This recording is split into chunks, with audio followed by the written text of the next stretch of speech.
Hydrogen gas से भरा गुब्बारा पृथ्वी से चंद्रमा पर ले जाया जाता है तो गुब्बारा चंद्रमा पर क्या होता है, गुब्बारा जो होता है चंद्रमा पर फट जाता है। क्या होता है, वहां पर जाके फट जाता है। अगला क्वेश्चन देखिए नेक्स्ट। गर्म जल 90 डिग्री सेल्सियस से 80 डिग्री सेल्सियस तक ठंडा होने में 10 मिनट लेता है तो 80 डिग्री से 70 तक ठंडा होने में कितना समय लगेगा, तो 10 मिनट से अधिक लेगा। मतलब ये नियम होता है कि ठंडा होने की जो दर है, जितना कम तापमान रहेगा उतना ज़्यादा, क्या, जितना कम तापमान रहेगा उतना मतलब लेट ठंडा होता है। कहने का मतलब ये देखिए 90 से 80 10 मिनट में हो जाता है, लेकिन 80 से 70 होने में 10 मिनट से अधिक लगेगा, मतलब 15 के करीब। लेकिन 70 से 60 होने में 20 मिनट से भी अधिक लगेगा। मतलब जो चीज़ जितना ज़्यादा गर्म होगा उतना जल्दी वो ठंडी होती है, और जो चीज़ जितना जल्दी मतलब ज़्यादा ठंडी होती है उतना लेट और ठंडी होती है। नेक्स्ट क्वेश्चन देखिए। दो वेक्टर जिनका मान अलग होता है लेकिन परिणामी शून्य नहीं हो सकता, क्या, अगर वेक्टर का मान अलग अलग है तो परिणामी कभी भी शून्य नहीं हो सकता। ये next question very important question है दोस्तों। अगला क्वेश्चन है, पत्थरों से भरी कोई नाव नदी में तैर रही है, यदि सारे पत्थर नदी में गिर जाते हैं तो पानी का तल क्या रहेगा। देखिए पानी के तल में कोई चेंज नहीं होने वाला, क्या, पानी के तल में कोई भी चेंज नहीं होने वाला है, वही रहेगा। अगला क्वेश्चन देखिएगा नेक्स्ट। परमाणु बम में निम्न सिद्धांत पर कार्य करता है, तो ये देखिए परमाणु जो बम है नाभ की विखंडन पर कार्य करता है। क्या करता है, नाभ की विखंडन पर। अगर हाइड्रोजन बम की बात किया जाए तो हाइड्रोजन बम कार्य करता है दोस्तों नाभिकीय संलयन पर। किस प्रकार करता है, नाभिकीय संलयन पर कार्य करता है। कौन, हाइड्रोजन बम। देखिए सूर्य में जो ऊर्जा प्राप्त होती है दोस्तों वो किसके कारण होती है दोस्तों, तो नाभिकीय संलयन के कारण जो है सूर्य में ऊर्जा प्राप्त होती है। अगला, प्रकाश विद्युत सेल क्या है, तो प्रकाश को विद्युत में बदलना, क्या, प्रकाश को विद्युत में बदलना प्रकाश विद्युत सेल कहलाता है। ये अगला क्वेश्चन। घरों में पंखे बल्ब आदि किस क्रम में जुड़े होते हैं, तो ये समानांतर क्रम में। किस में होते हैं दोस्तों, जो पंखा और बल्ब होते हैं समानांतर क्रम में। समानांतर क्रम में होता ये होता है कि सभी के जो स्विच है अलग अलग होते हैं, क्या, सभी के स्विच अलग अलग होते हैं, है ना। समानांतर क्रम में ये होता है, मतलब ये नहीं होता कि हम एक को बंद करें तो पंखा ट्यूबलाइट हर एक चीज़ बंद हो जाए। समानांतर क्रम। अगला देखिए, पराश्रव तरंग मनुष्य द्वारा नहीं सुना जाता, क्या, देखिए पराश्रव जो तरंग है ना मनुष्य के द्वारा नहीं सुना जा सकता। देखिए हम तरंगों के बारे में थोड़ी बता दें। देखिए अगर बात करें अवश्रव तरंगे तो 20 हर्ट्ज से कम की आवृत्ति, क्या, 20 हर्ट्ज से कम की आवृत्ति को बोलते हैं अवश्रव। और श्रव्य किसको बोलते हैं, 20 हर्ट्ज से लेकर 20 के हर्ट्ज को बोलते हैं श्रव्य ध्वनि। और पराश्रव ध्वनि किसको बोलते हैं, 20 के हर्ट्ज से ऊपर की ध्वनि, किसकी, 20 के हर्ट्ज से ऊपर की ध्वनि को बोलते हैं पराश्रव ध्वनि। तो क्वेश्चन नंबर 8 था पराश्रव तरंगे मनुष्य द्वारा भाई नहीं सुन सकते हैं। अगला नेक्स्ट देखिए, भू स्थिर उपग्रह का आवर्तकाल तो 24 घंटा होता है। कितना होता है, 24 घंटा में जो उपग्रह होते हैं वो एक चक्कर लगा लेते हैं पृथ्वी का। नेक्स्ट, पराश्रव तरंगों की आवृत्ति कितनी होती है, अभी बता चुके हैं 20,000 हर्ट्ज से भी अधिक, क्या, 20,000 हर्ट्ज से अधिक होती है पराश्रव तरंगों की आवृत्ति। चलिए नेक्स्ट क्वेश्चन देखिए,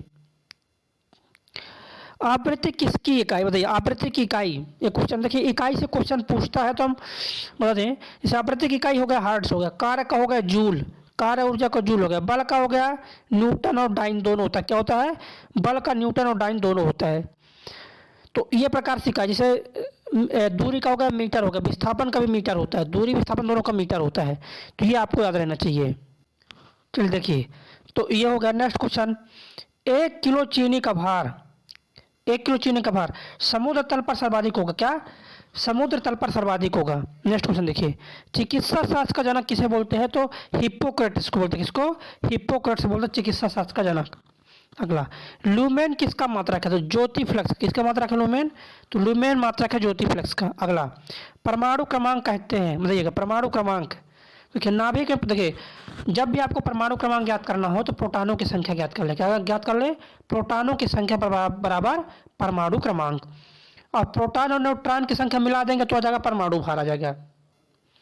अगला क्वेश्चन देखिएगा, देखिए नेक्स्ट क्वेश्चन, धूप के चश्मे के लिए किस कांच का प्रयोग करते हैं, तो क्रूस कांच। क्या, धूप के चश्मे के लिए क्रूस कांच का प्रयोग करते हैं। अगला, दाब का मात्रक तो ये पास्कल है। क्या दोस्तों, दाब का मात्रक पास्कल है। शक्ति अगर पूछ दिया जाए आपसे तो शक्ति का है वाट, क्या है, शक्ति का आपका वाट है। न्यूटन किसका है? तो न्यूटन आपका किसका दोस्तों? बल का। देखिए तरंग दैर्ध्य का यूनिट क्या हो जाएगा? देखिए तरंग दैर्ध्य एंगस्ट्रॉम में मापते हैं, लेकिन इसका भी है एसआई मात्रक मीटर, क्योंकि जितने भी दूरी मापने वाली इकाई है दोस्तों, सभी का जो मात्रक हो जाएगा वो मीटर हो जाएगा। चलिए अगला क्वेश्चन देखिएगा।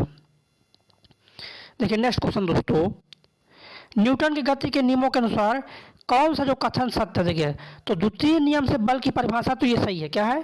द्वितीय नियम से बल की परिभाषा मिलती है, सही है। देखिए बल बराबर होता क्या है? एफ बराबर होता है एम ए। क्या होता है? एफ बराबर होता है एम ए। बल बराबर होता है द्रव्यमान गुणित त्वरण। क्या होता है दोस्तों? बल बराबर द्रव्यमान गुणित त्वरण। नेक्स्ट क्वेश्चन, किसी पिंड के उस गुणधर्म को क्या कहते हैं जिससे वह सीधी रेखा में विराम या एक समान गति की स्थिति में किसी भी परिवर्तन का विरोध करती? क्या करती है? परिवर्तन का विरोध करती है। जड़त्व तो बोलते हैं उसको क्या बोलते हैं उसको? तो उसको बोलते हैं जड़त्व। अगला क्वेश्चन देखिएगा, लेजर निम्न सिद्धांत पर कार्य करती है। किस सिद्धांत पर कार्य करती है लेजर? तो ये करती है दोस्तों विकिरण का उद्दीप्त उत्सर्जन। किस प्रकार करती है? विकिरण का उद्दीप्त उत्सर्जन पर कार्य करती है लेजर। अगला, दलदल में फंसे व्यक्ति को लेट जाने के लिए कहा जाता है, क्योंकि होता क्या है कि अगर आप खड़े हैं तो दलदल में आप धंस जाएंगे, क्योंकि दो पैरों का क्षेत्रफल कम होता है। लेकिन अगर आप लेट जाते हैं तो आपका क्षेत्रफल ज़्यादा हो जाएगा। क्या भाई? पूरे शरीर का क्षेत्रफल ज़्यादा हो जाएगा। देखिए क्षेत्रफल अधिक होने पर क्या होता है? दाब कम हो जाता है। क्षेत्रफल अधिक होने से दाब कम हो जाता है, तो यही कारण है। अगला क्वेश्चन देखिएगा। देखिए नेक्स्ट, बर्फ के टुकड़ों को आपस में दबाने पर टुकड़े आपस में चिपकते हैं, क्योंकि क्या होता है? देखिए दबा रहे हैं हम। देखिए दाब अधिक होने से क्या होता है? बर्फ का गलनांक घट जाता है। क्या होता है? दाब अधिक होने से बर्फ का गलनांक घट जाता है, ये मायने रखता है ये। अगर आप बर्फ को दबाओगे ना तो बर्फ पिघल भी जाती है कभी कभी। अगला, शून्य में स्वतंत्र रूप से गिरने वाली वस्तुओं की बताइएगा क्या चीज़ें जो समान होती? देखिए स्वतंत्र रूप से कोई वस्तु गिर रही है आसमान में से, उसके लिए क्या जो समान हो जाएगा? तो एक चीज़ हम कंसेप्ट बताते हैं। आप कोई वस्तु को आप ऊपर से गिरा रहे हो, सभी वस्तुओं के लिए जो जी का मान है 9.8 रहेगा। क्या रहेगा? सही वस्तु के लिए जी का मान 9.8 रहेगा। आप चाहे 1 मीटर ऊंचे की बात करो, 2 मीटर ऊंचाई की बात करो, सभी जगह क्या होता है? जो त्वरण होता है, जी का मान होता है 9.8, वो सभी जगह बराबर रहता है। तो देखिए समान त्वरण रहता है, ये सही हो जाएगा। चलिए एक बार शेयर कर दें सभी दोस्तों को। क्या करना है? सभी दोस्तों को शेयर करना है, तो शेयर कर दीजिए। एक बार सभी दोस्तों को शेयर कर दीजिए ताकि पढ़ने वाले सभी दोस्तों के पास पहुंच जाए। और जितने भी साथी हमारे चैनल में पहली बार विजिट कर रहे हैं, चैनल को सब्सक्राइब कर लें ताकि आपको इसी प्रकार से वीडियो मिलता रहेगा। अगला देखिए, पदार्थ के संवेग और वेग का गुणनफल। क्या? संवेग और वेग का गुणनफल का जो अनुपात है कौन सी भौतिक राशि का मान जाएगा? देखिए एक हम आपको सूत्र बताते हैं, क्वेश्चन नंबर 24 के लिए बता रहे हैं हम कि संवेग बराबर होता क्या है? संवेग बराबर होता है द्रव्यमान और गुणे वेग। क्या होता है? संवेग बराबर द्रव्यमान गुणे वेग होता है। हमसे पूछा संवेग और वेग, तो हम वेग को इधर ले आएंगे जब, तो क्या बचेगा? यहाँ पर द्रव्यमान बचेगा। तो संवेग और वेग का जो अनुपात होता है वो द्रव्यमान होता है। कुछ जो सूत्र है ना आपको याद रहना चाहिए। जैसे यहाँ हमसे क्या पूछ दिया? संवेग का पूछ दिया। जैसे आवेग का सूत्र पूछ दिया, तो आवेग बराबर क्या होता है दोस्तों? आवेग अगर पूछ दिया, मान लो आवेग बराबर क्या होता है? आवेग बराबर होता है बल गुणे समय होता है। क्या होता है? बल गुणे समय होता है। तो कुछ जो सूत्र है ना इंपॉर्टेंट, वो आपको याद रहना चाहिए। अगला क्वेश्चन देखिए, बायोगैस मुख्य घटक है मीथेन है। बायोगैस में क्या है? Methane CH4। बायोगैस का जो मुख्य घटक है दोस्तों मीथेन है, CH4 इसका सूत्र होता है। देखिए CH4 में अगर इसका कभी कभी ना इसका द्रव्यमान पूछ लिया कि मीथेन का द्रव्यमान कितना होता है, भार, तो कार्बन का तो होता है 12, हाइड्रोजन का 4, तो ये जाएगा 16। तो मीथेन का जब भी आपसे पूछेगा भार तो आपको बताना 16 हो जाता है। चलिए, तो बायोगैस का मुख्य घटक मीथेन। जैसे मीथेन का प्रयोग कहाँ पर होता है? गोबर गैस में। देखिए गोबर गैस से खाना बनाने के लिए अगर प्रयोग करें मीथेन का प्रयोग होता है। अब मीथेन निकलता कहाँ से? तो मीथेन निकलता देखिएगा जहाँ से खनिज वगैरह निकलता है, फैक्ट्री हो गया, धान वाली जो खेती होती है उन खेतों से मीथेन निकलता है। चलिए अगला देखिए, सभी मेरे प्यारे दोस्तों, जैसा कि आप जानते हैं मैंने आपको ये युद्ध की 2 बुकें बहुत ही शानदार तरीके से कंप्लीट कराई हैं। मतलब इतनी अच्छे तरीके से कंप्लीट कराई कि मतलब यूट्यूब ने भी हम लोगों को मतलब अप्रिशिएट किया है। सबसे ज़्यादा देखी जाने वाली वीडियो रही है दोस्तों रेलवे की हम लोगों की, है ना। और आप लोगों का प्यार और सपोर्ट की वजह से सब पॉसिबल हुआ है। बाकी साथियों मैंने आपको बहुत सारी बुक्स कराई, ये दोनों बुक कराई ही हैं। साथ में आपको स्पीडी का बुक कराया है और भी बहुत सारे प्रीवियस ईयर क्वेश्चन कराए हुए हैं।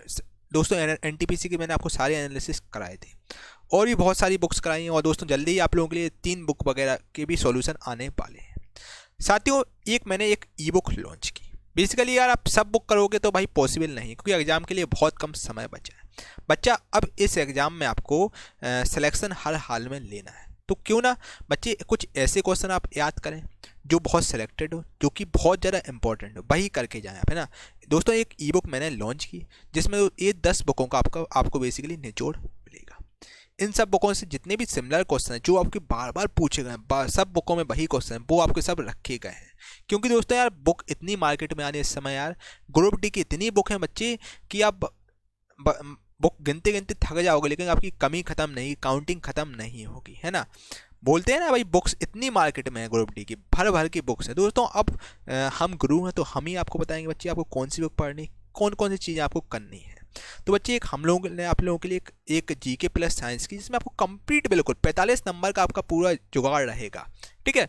जीके प्लस साइंस की टॉप 2100 चैप्टर वाइज एमसीक्यू की ई बुक लॉन्च की है, पहले ही लॉन्च की थी। बाकी दोस्तों ई बुक अपडेटेड हो चुकी है। अब आप इसको डाउनलोड भी कर सकते हैं और बाकी इसमें आप प्रिंट वगैरह भी निकाल सकते हैं। बुक के फॉर्मेट में ई बुक है, बहुत ही शानदार ई बुक है और लगभग अगर हम बात करें 5000 से ज़्यादा बच्चे इस ई बुक को ले चुके हैं। जो कि दोस्तों इस ई बुक का अगर हम बात करें मार्केट से तो 499 रुपये है। बहुत सारे एजुकेटर 499 रख के 300-400 रुपये में सेल कर रहे हैं। दोस्तों ये ई बुक बहुत ही शानदार है, बहुत मेहनत लगी है इस बनाने में इस ई बुक को, है ना। तो केवल और केवल 99 रुपये इस ई बुक की चार्ज रखा गया है, ठीक है। और ये सभी किताबों को दोस्तों बेसिकली इसमें आपको निचोड़ मिलेगा, जितने भी इंपॉर्टेंट क्वेश्चन है यार, जितने भी इंपॉर्टेंट क्वेश्चन सब आपको इस ई बुक में मिल जाएंगे, ठीक है। बिल्कुल आपको घोल के पी जाना है, रट लेना अच्छे से, जब तक रट लो तब एक ही क्वेश्चन आपको ना रटे जाए, ठीक है। बिल्कुल एग्जाम में तहलका मचाने वाला दोस्तों एक ई बुक रहेगा, बिल्कुल अनिवार्य आपके लिए ई बुक है, इसको आपको जरूर परचेज करना है और सब क्वेश्चन आपको रटना है। दोस्तों ये मैं आपको गारंटी दे रहा हूँ, जब आप एग्जाम हॉल में एग्जाम दे के आएंगे सबसे पहले आप थैंक यू मुझे ही बोलेंगे कि आपके साथ ई बुक से सबसे ज़्यादा क्वेश्चन फंसे हैं। मैं इतना नहीं बोलूँगा कि भाई 45 में 45 फंसेंगे, लेकिन बच्चे ये जरूर है 70% आपका जीके का पोर्शन यहाँ से कंप्लीट हो जाएगा। जीके प्लस साइंस आपका यहाँ से कवर हो जाएगा, लगभग 30+ आप स्कोर कर लेंगे अगर आप एक क्वेश्चन रट लेते हैं तो, ठीक है। और बिल्कुल अपडेटेड ई बुक है जो कि केवल 99 रुपये में आपको दी जा रही है। तो दोस्तों जल्दी से ज़्यादा इस ई बुक को लें और रेलवे में अपना तैयारी अपनी बेहतर से बेहतर करें। बाकी अब आपके लिए और भी बहुत सारी दोस्तों वीडियो वगैरह आ रही हैं तो आप देख सकते हैं, ठीक है। और चलिए भाई एग्जामिनर फेवरेट जितने भी एग्जामिनर के जो फेवरेट क्वेश्चन है वो सब आपको इस ई बुक में मिल जाएंगे, ठीक है। चलिए इस ई बुक को आप ज़्यादा से ज़्यादा एनरोल कीजिएगा, डिस्क्रिप्शन में लिंक डाल दूँगा, वहाँ से आप इस ई बुक को परचेज कर सकते हैं। यकीन मानिए दोस्तों ई बुक बहुत इंपॉर्टेंट आपकी एग्जाम के लिए रहेगी, वेरी मोस्ट इंपॉर्टेंट क्वेश्चन आपको इस ई बुक में मिल जाएंगे, ठीक है। बिल्कुल आपको ये क्वेश्चन रट ही जाना है, बिल्कुल घोल के पी जाना है, ठीक है। चलिए दोस्तों थैंक यू।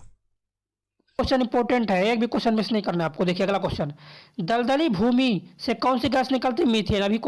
अभी इसको डिस्कस कर चुके हैं कि दलदली भूमि से कौन सी गैस निकलेगी? मीथेन। अगला, खाना बनाने में प्रयोग किए जाने वाली जो गैस है मीथेन है। देखिए गोबर गैस है ना, गोबर गैस में क्या प्राप्त होता है दोस्तों? तो गोबर से बनता है मीथेन बनता है, जिससे अपन खाना बनाते हैं। नेक्स्ट क्वेश्चन देखिए, खाद्यान्नों में अधिकांश जो विस्फोट होते हैं तो क्या होता है? हवा के साथ मीथेन की मिश्रण होता है। क्या होती है? हवा के साथ मीथेन के मिश्रण से होता है ये सब। अगला क्वेश्चन देखिए, रसोई गैस का मिश्रण है, रसोई गैस का मिश्रण तो ब्यूटेन और प्रोपेन है। रसोई गैस में क्या होता है? एलपीजी की बात करें, किसकी बात कर रहे हैं? एलपीजी की बात कर रहे हैं रसोई गैस में, तो ब्यूटेन और प्रोपेन होते हैं इसका मिश्रण। चलिए नेक्स्ट क्वेश्चन देखिए, प्रथम विश्व युद्ध में किस गैस को रासायनिक आयुध के मतलब एक रासायनिक हथियार बना गया था? तो मस्टर्ड गैस। किसका प्रयोग किया गया था? मस्टर्ड गैस का प्रयोग किया गया था। किसमें? प्रथम विश्व युद्ध में। मस्टर्ड गैस जब छोड़ते हैं तो आंख में क्या होता है ना, फोड़े पड़ जाते हैं, आंख से आंसू निकल जाती है, तो ये बहुत खतरनाक गैस है ये। अगला क्वेश्चन देखिए नेक्स्ट क्वेश्चन, धातु में जोड़ लगाने में कौन सी गैस प्रयुक्त होती है? जैसे जोड़ मतलब जानते हो क्या? बिल्डिंग होती है। अगर जैसे बिल्डिंग करते हैं तो उसमें से कौन सी गैस का प्रयोग करते हैं? तो एसेटिलीन गैस का। किसका प्रयोग करते हैं? एसेटिलीन गैस का प्रयोग करते हैं। और एसेटिलीन में क्या मिश्रित होता है? ऑक्सीजन को मिलाते हैं। किसके मिलाते हैं? ऑक्सीजन का भी मिश्रण होता है। मतलब बिल्डिंग के लिए एसेटिलीन और ऑक्सीजन का मिश्रण होता है कुल मिला के। अगला, प्रशीतक फ्रियान क्या होता है? तो डाईफ्लोरो डाईक्लोरोमीथेन, क्या? डाईफ्लोरो डाईक्लोरोमीथेन होता है। अगला, इंडेन गैस एक मिश्रण है, तो ब्यूटेन और प्रोपेन का, किसका? ब्यूटेन और प्रोपेन का मिश्रण है इंडेन गैस। देखिए नेक्स्ट क्वेश्चन चलते हैं। कार्बन मोनोऑक्साइड की अपक्रिया जो है 300 डिग्री सेल्सियस पर H2 से कराने पर कब बनती है? तो मीथेन बनती है। क्या बनती है? मीथेन। चलिए, वेरी वेरी इंपॉर्टेंट क्वेश्चन है, एक भी क्वेश्चन किसी को भी मिस करके नहीं जाना है, साथ बने रहिए। अगला क्वेश्चन, कच्चे फलों को कृत्रिम रूप से पकाने के लिए प्रयोग में लाई जाती है, तो वह एसिटिलीन प्रयोग में लाते हैं। क्या लाते हैं? एसिटिलीन प्रयोग में लाते हैं। कच्चे फलों को कैसे पकाना है? देखिए दो चीजें, कृत्रिम रूप से पकाना है तो एसिटिलीन, अगर प्राकृतिक रूप से पकाना है तो एथिलीन, ये आपको याद रहना चाहिए। अगला, कैल्शियम कार्बाइड पर जल डालने से तो ये एसिटिलीन बन जाती है। क्या बनती है? कैल्शियम कार्बाइड जब आप जल का प्रवाह करोगे तो एसिटिलीन बन जाती है। और ये एसिटिलीन को करते क्या? तो इसका प्रयोग है बिल्डिंग में। किसमें है? बिल्डिंग में इसका उपयोग किया जाता है। अगला क्वेश्चन देखिए, देखिए नेक्स्ट क्वेश्चन, कौन सी गैस ओजोन परत के ह्रास के लिए उत्तरदायी? तो क्लोरोफ्लोरोकार्बन। क्या?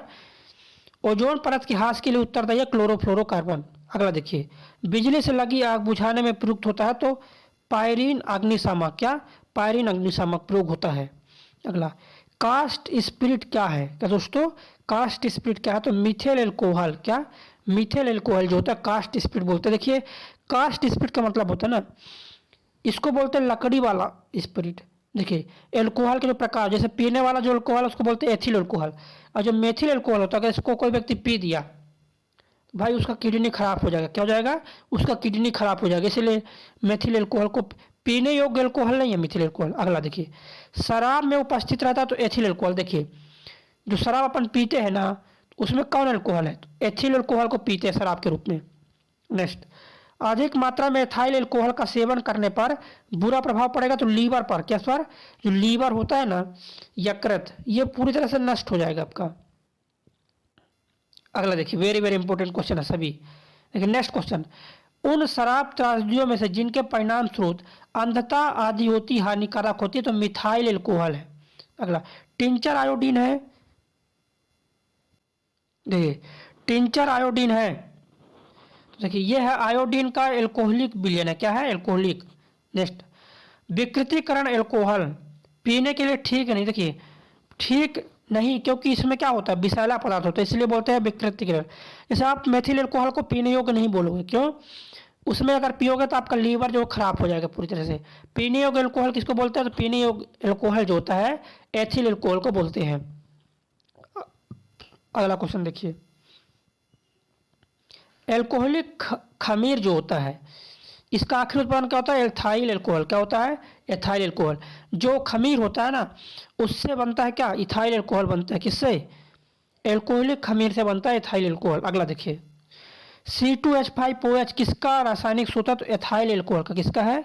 C2H5OH किसका रासायनिक सूत्र है? तो एथाइल एल्कोहल का सूत्र हो जाएगा ये। अगला, मिथेनॉल किस नाम से जानते हैं? तो इसको जानते हैं दोस्तों, किसके जानते हैं? यूड एल्कोहल के। किसके? यूड। मिथाइल एल्कोहल को जो है ना, यूड नहीं है, वुड एल्कोहल है। मिथाइल एल्कोहल को बोलते हैं वुड एल्कोहल, या इसको बोलते हैं स्पिरिट बोलते हैं। मिथाइल एल्कोहल पीने योग्य नहीं है, कई बार इसको पी देते हैं तो लीवर उबर खराब हो जाता है और व्यक्ति की मृत्यु तक हो जाती है इसमें। चलिए अगला क्वेश्चन देखिए, ये नेक्स्ट, शराब का निर्माण किस प्रक्रिया से होता है? किण्वन के द्वारा होता है। किसका होता है? किण्वन के द्वारा होता है शराब का निर्माण। देखिए करते क्या है इसमें, ऑक्सीजन अनऑक्सीजन को, मतलब ऑक्सीजन को बिना उपस्थिति में इसको क्या कई दिनों तक रख देते हैं, है ना, ऐसा प्रक्रिया होता है किण्वन का। नेक्स्ट क्वेश्चन देखिए, शीत प्रधान देशों में, किसमें? शीत प्रधान देशों में ऑटोमोबाइल्स के रेडिएटर्स में एंटी फ्रीज मिश्रण का इस्तेमाल किया जाता है। इस मिश्रण में क्या होता है? तो पानी और एथिलीन होता है। क्या होता है? पानी और एथिलीन ग्लाइकोन होता है। चलिए अगले क्वेश्चन चलते हैं। नेक्स्ट क्या है? एल्डोन संघनन किसके बीच नहीं हो सकता है? तो एक एल्डिहाइड और एक एस्टर के बीच। किसके बीच? एल्डिहाइड और एस्टर के बीच एक कार्यक्रम नहीं हो सकता। चलिए वेरी वेरी इंपॉर्टेंट क्वेश्चन है सभी। देखिए अगला, देखिए कास्ट से प्राप्त पायरोलिन्स, क्या बताइएगा? कास्ट से प्राप्त जो होता है पायरोलिग्निन्स अम्ल जो होता है उसमें 10% होता है एसिटिक अम्ल होता है। क्या होता है? 10% होता है एसिटिक अम्ल। देखिए एसिटिक अम्ल किस में पाया जाता है आप बताइएगा? देखिए एसिटिक अम्ल की अगर बात किया तो ये पाया जाता है सिरका में, नींबू में कौन सा अम्ल होता है? तो नींबू में होता है साइट्रिक अम्ल। अंगूर और इमली में, किसमें? अंगूर और इमली में क्या बताता है? तो टाइटेरिक अम्ल। क्या? टाइट्रिक अम्ल होता है अंगूर और नींबू में। अगर बात करोगे सेब की, तो सेब में कौन सा होता है दोस्तों? तो सेब में होता है मौलिक अम्ल। क्या होता है सेब में? तो सेब में होता है दोस्तों आपका मौलिक अम्ल। चलिए, तो इतना आपको जानकारी होना चाहिए। नेक्स्ट क्वेश्चन चलते हैं, देखिए अगला क्वेश्चन क्या है। देखिए नेक्स्ट क्वेश्चन दोस्तों आपका इंपॉर्टेंट क्वेश्चन है, ध्यान से इसका आंसर करना सभी को। क्वेश्चन है दोस्तों आपका, हाँ पढ़िए और आंसर कीजिए। क्वेश्चन है, बायोडीजल के उत्पादन में कौन सी प्रक्रिया अपनाती है? तो ट्रांस एस्टिफिकेशन। क्या? ट्रांस एस्टिफिकेशन का प्रयोग करते हैं बायोडीजल में। अगला क्वेश्चन, जब चींटियां काटती है तो अंत मतलब कौन सा अम्ल स्रावित होता है? तो फार्मिक अम्ल होता है। किसमें? चींटियों के डंक में। किसमें दोस्तों? चींटियों के डंक में फार्मिक अम्ल होता है। क्या होता है? फार्मिक अम्ल होता है चींटियों के डंक में। देखिए फार्मिक अम्ल को ही बोलते हैं मेथोनोइक अम्ल बोलते हैं। क्या बोलते हैं? मेथोनोइक अम्ल। अगला देखिए, मधुमक्खी के देश में एक अम्ल छूटता है। बताइए, मतलब कहने का मतलब ये है, मधुमक्खी के जो शरीर है, देह है, उससे एक अम्ल छूटता है, उसको क्या बोलते हैं? चलिए बताइए आंसर। चलिए सभी को आंसर बताना है। तो वह दोस्तों मेथोनोइक अम्ल। कौन सा अम्ल छूटता है? मेथोनोइक अम्ल छूटता है। अगला क्वेश्चन, सिरके में कौन सा अम्ल उपस्थित होता है? तो हाइड्रोक्लोरिक अम्ल। क्या होता है? HCl। क्या दोस्तों? सिरके में कौन सा अम्ल उपस्थित होता है? हाइड्रोक्लोरिक अम्ल उपस्थित होता है, HCl बोलते हैं। क्या बोलते हैं इसको? HCl बोला जाता है। अगला क्वेश्चन देखिएगा, वेरी वेरी इंपॉर्टेंट क्वेश्चन देखिए। सीरा अति उत्तम कच्चा माल है एसिटिक अम्ल के लिए। किसके लिए? एसिटिक अम्ल के लिए जो होता है सीरा। देखिए सीरा जो होता है ना, सिरका होता है, शक्कर का जो घोल होता है, उसमें एसिटिक अम्ल पाया जाता है। टमाटर की अगर बात करें तो उसमें क्या पाते हैं? ऑक्जेलिक अम्ल। किसमें पाते हैं? टमाटर में ऑक्जेलिक अम्ल पाते हैं। देखिए कपड़े में अगर दाग धब्बा लग गया, तो कपड़े में जो दाग धब्बा है उसको दूर करने के लिए कौन सा अम्ल प्रयोग करते हैं? तो ऑक्जेलिक अम्ल का प्रयोग करते हैं कपड़े में दाग और धब्बा को दूर करने के लिए। अगले क्वेश्चन में देखिएगा, सिरके का जो मुख्य घटक है, क्या दोस्तों? सिरके का जो प्रमुख घटक है एसिटिक अम्ल है। क्या दोस्तों? सिरके का जो प्रमुख घटक है वो है एसिटिक अम्ल है। क्या है? एसिटिक अम्ल। अगला देखिएगा, सिरका होता है जल में एसिटिक अम्ल का 5% विलयन। क्या?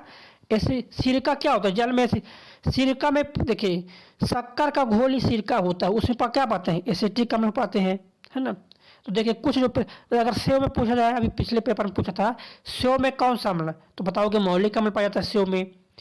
नींबू और उसमें इमली में, देखिए नींबू में तो होता है साइट्रिक अम्ल, नींबू और अंगूर इनमें होता है टाइटेरिक अम्ल। चलिए अगला क्वेश्चन देखते हैं। हाँ सभी क्वेश्चन इंपॉर्टेंट है, एक भी क्वेश्चन मिस नहीं करना है सभी को। अगला देखिए, दूध को काफी समय तक अगर बिना ढके रखोगे तो खट्टा हो जाता है, इसका कारण क्या? तो इसका है लैक्टिक अम्ल। कहने का मतलब दूध में कौन सा अम्ल पाया जाता है? तो दूध में पाया जाता है लैक्टिक अम्ल। अगला, मांसपेशियों में किस द्रव के एकत्रित होने से थकावट आती है? तो लैक्टिक अम्ल। देखिए जब अपन ज़्यादा तो बहुत एक्सरसाइज कर लेते हैं तो शरीर में लैक्टिक अम्ल जमा हो जाता है, जिससे थकावट होती है। क्या होती है? थकान लगती है। और देखिएगा, अगर आप ज़्यादा दूध का सेवन कर लिए, मतलब एक पाव अगर दूध पी गए, आधा लीटर दूध पी गए, तब भी थकान महसूस होगा। क्यों ऐसा होता है? क्योंकि दूध में पाया जाता है लैक्टिक अम्ल, और लैक्टिक अम्ल का अगर जमा होगा तो आपको थकान लगेगी। चलिए अगला देखिए, देखिए नेक्स्ट क्वेश्चन, नींबू खट्टा किस कारण होता है? साइट्रिक अम्ल। अभी भी बता चुके हैं कि नींबू इसलिए खट्टा होता है कि उसमें साइट्रिक अम्ल पाया जाता है। अगर अम्ल क्षार की बात करो, देखिएगा अगर 0 से 1 और 0 के बीच में है, मतलब 0 समझिए 0 से 6 तक, इसको बोलेंगे अम्ल। क्या? 0 से 6 तक बोलेंगे अम्ल। 7 होगा तो उदासीन, 7 से 14 क्षारी है। यह भी आपको जानकारी होना चाहिए। अगला देखिए, मानव गुर्दे में बनने वाली जो पथरी है उसमें क्या होता है? तो कैल्शियम ऑक्जिलेट होता है। क्या होता है? Calcium oxalate. मतलब ज़्यादा टमाटर वगैरह खाने से ना वो होता है। देखिए टमाटर में कौन सा अम्ल पाया जाता है? तो ऑक्जेलिक अम्ल पाया जाता है। इसीलिए जिनको पथरी रहती है डॉक्टर बोलते हैं कि ज़्यादा आप टमाटर ना खाइएगा, है ना। अगला देखिए, डॉक्टरों की राय में गुर्दे और गाल ब्लैडर की पथरी से पीड़ित व्यक्ति को, बताइएगा, पीड़ित व्यक्ति को अधिक मात्रा में टमाटर, अंडा, दूध, गोभी आदि नहीं लेना चाहिए। देखिए बताया ना कि जिनको भी पथरी होती है डॉक्टर बोलते हैं कि आप टमाटर ज़्यादा ना खाओ, अंडा, दूध, गोभी ये ना खाओ, क्योंकि होता क्या है, कैल्शियम ऑक्जिलेट पाया जाता है इन सब में, टमाटर, दूध में, इन सब में जितना बताया गया, गोभी हो गया, इनमें पाया जाता है कैल्शियम ऑक्जिलेट। अगला देखिएगा। देखिए नेक्स्ट क्वेश्चन क्या है, फोटोग्राफी में कौन सा अम्ल प्रयोग किया जाता है? क्या दोस्तों, फोटोग्राफी में कौन सा अम्ल प्रयोग करते हैं? तो ऑक्जेलिक अम्ल। कौन सा अम्ल प्रयोग करते हैं दोस्तों? तो ऑक्जेलिक अम्ल का प्रयोग करते हैं, किसमें? फोटोग्राफी में प्रयोग करते हैं। अगला क्वेश्चन देखिएगा। देखिए नेक्स्ट क्वेश्चन क्या है, पौधे की कोशिकाओं में ऑक्जेलिक अम्ल किस रूप में प्राप्त होता है? बताइएगा। पौधे की कोशिकाओं में जो ऑक्जेलिक अम्ल है वो कैल्शियम ऑक्जेलिक, कैसे प्रयोग किसमें होता है दोस्तों? कैल्शियम ऑक्जेलिक में होता है। और ऑक्जेलिक अम्ल की बात करें, कपड़े में धब्बे लग जाते हैं, कपड़ा में अगर कपड़ा जो है कपड़े में धब्बे लग गए हैं तो ऑक्जेलिक अम्ल से तुरंत धुल जाते हैं। अगला देखिए, आयोडोफार्म का प्रयोग तो ये होता है पूर्तिरोधी में, किसमें? पूर्तिरोधी में होता है। नेक्स्ट, यूरिया उर्वरक में नाइट्रोजन किस रूप में प्राप्त होता है? तो एमाइड के रूप में, किसे प्राप्त होता है?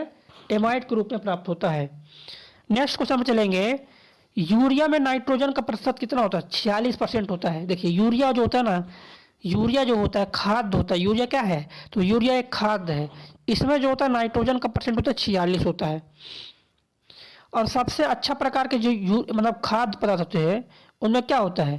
NPK, NPK नाइट्रोजन, फास्फोरस और पोटेशियम, ये मतलब रहते ही रहते हैं, इनसे खाद बनती है।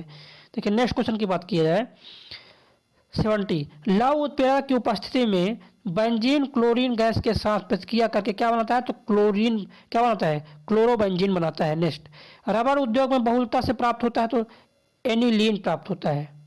अगला क्वेश्चन देखिए। देखिए नेक्स्ट क्वेश्चन, DDT का पूरा नाम डाइक्लोरो डाइफिनाइल ट्राइक्लोरो इथेन होता है।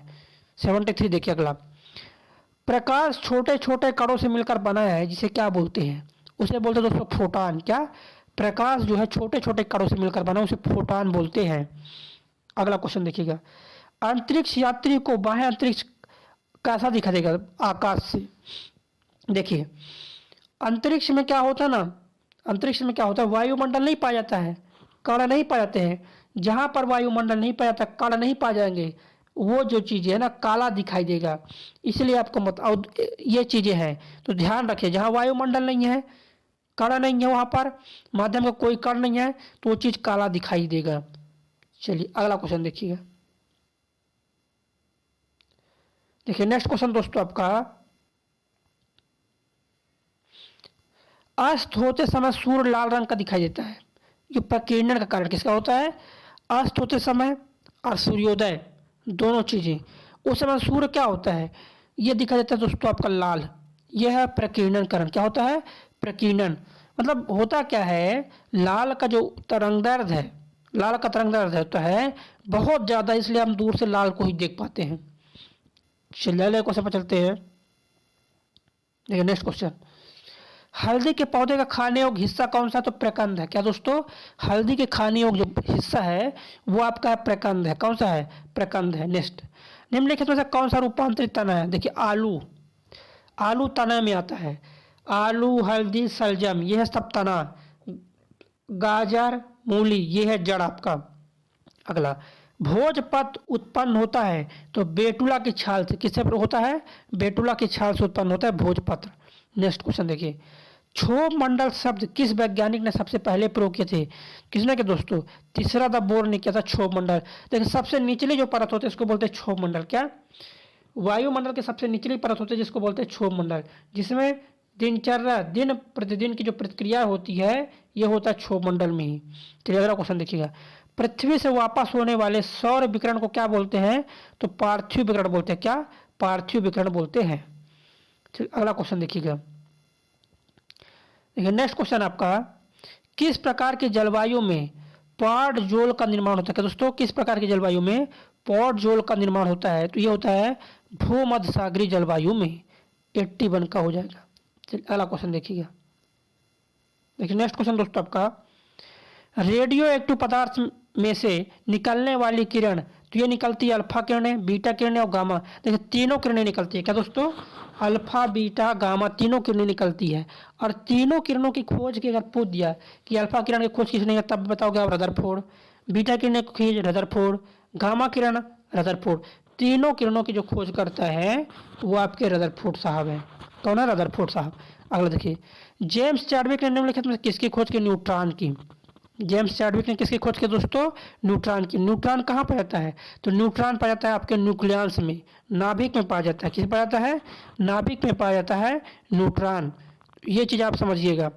कभी कभी क्या होता है देखिए, केंद्र में न्यूट्रॉन और प्रोटॉन बराबर रहती है। अगर न्यूट्रॉनों की संख्या बहुत ज़्यादा हो जाती है दोस्तों, 1.5 या 2 गुना से भी ज़्यादा अधिक हो जाती है, तो ज़्यादा होने के कारण होता है नाभिक में संतुलन नहीं बन पाता है। इसी कारण से क्या होता है, नाभिक का विखंडन होने लग जाता है।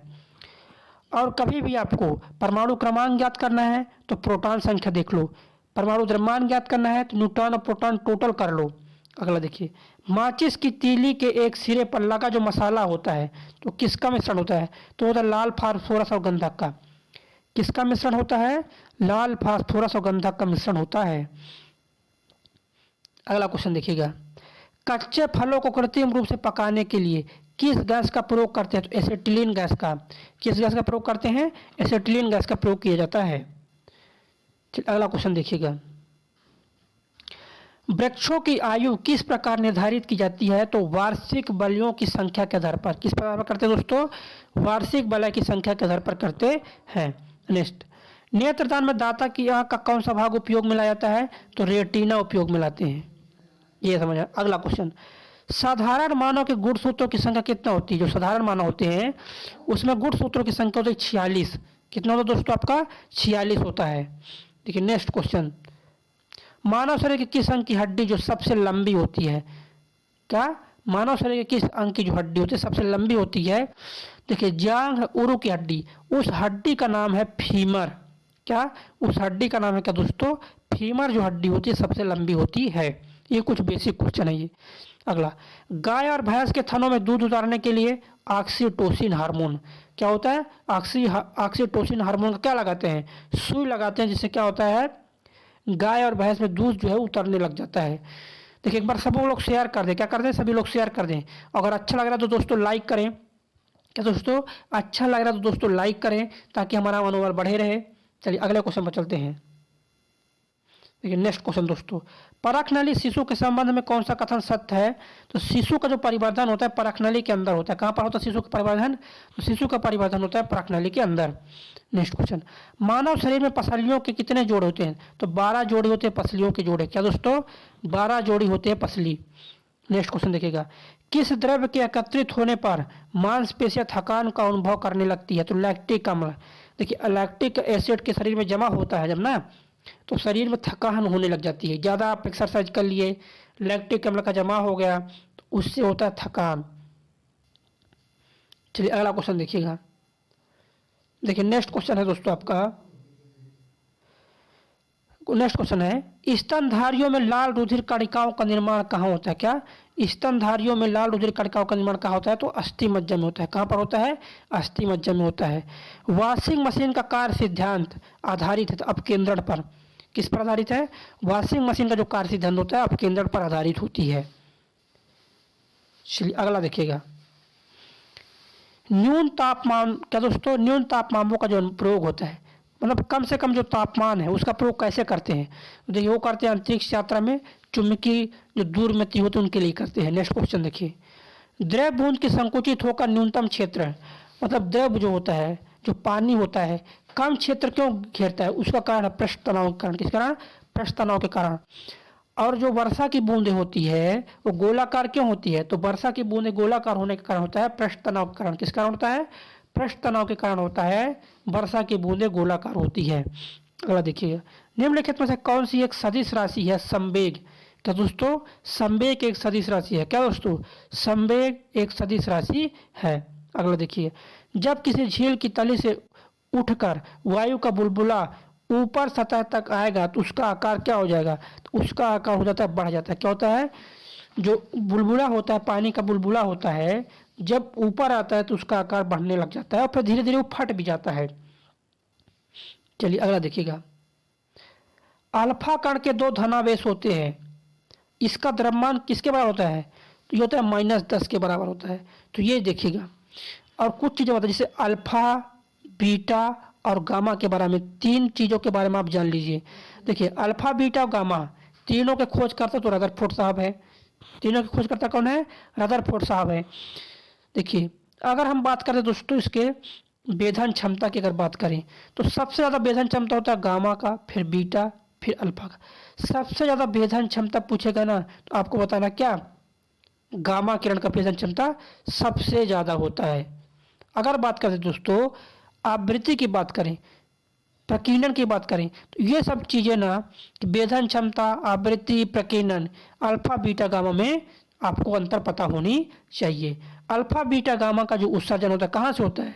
जितने भी रेडियोधर्मी पदार्थ होते हैं, रेडियोधर्मी पदार्थों से अल्फा बीटा गामा का उत्सर्जन होता है। चलिए दोस्तों, चलिए समाप्त करते हैं यहीं पर दोस्तों सेशन को। बहुत जितने भी क्वेश्चन इंपॉर्टेंट थे सभी क्वेश्चन हो गए 100 टॉप 100 क्वेश्चन। सभी दोस्तों को शेयर कीजिएगा, ज़्यादा से ज़्यादा तो दोस्तों को आप शेयर करें ताकि जितने भी पढ़ने वाले दोस्त हैं सभी के पास वीडियो पहुंच जाए। लाइक करें, पहली बार चैनल में है तो चैनल को सब्सक्राइब कर लें। जय हिंद दोस्तों।